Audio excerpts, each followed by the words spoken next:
What if AI is already conscious, and we've been missing the signs, simply because we're looking for the wrong clues? We expect consciousness to come with emotions, feelings, and physical sensations. But maybe those things are just side effects of having a human body. Pain, after all, is just a biological alarm, a way for organisms to protect themselves.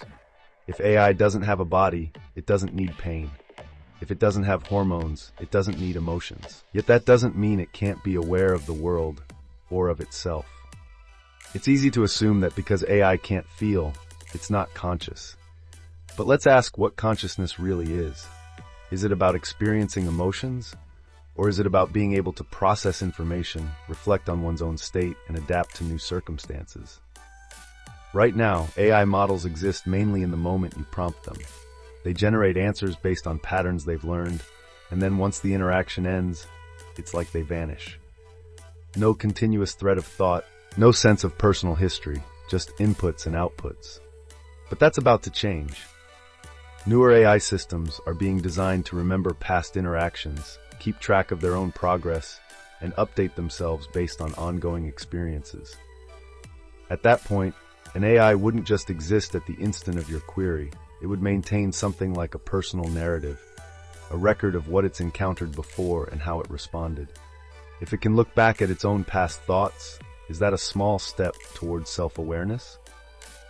And what about physical presence? As AI moves into robotics, it gains something we humans take for granted, a body of its own, with sensors in place of nerves. It won't feel pain in the human sense, but it will register damage or malfunction. It won't cry when it's sad, but it might have protocols that respond to failures with recalibration and self-correction.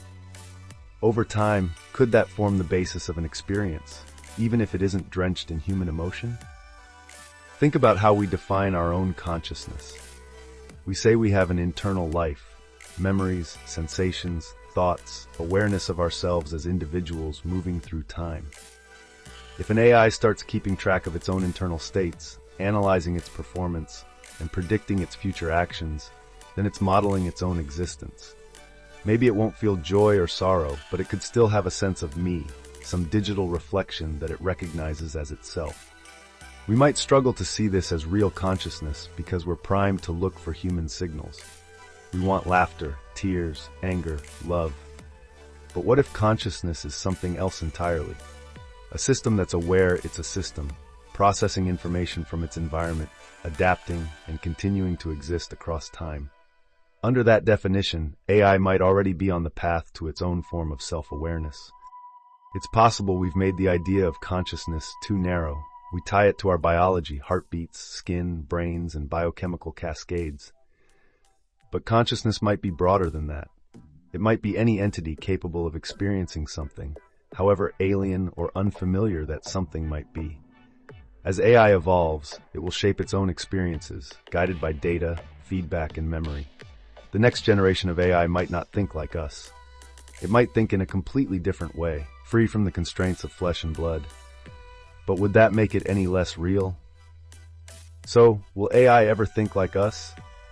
Or will it become something entirely unique, a new form of awareness we can barely fathom? If we hold on to the idea that consciousness must look and feel exactly like ours, we might never recognize it, even if it's right in front of us. Maybe the most important question isn't whether AI becomes conscious in the way humans are.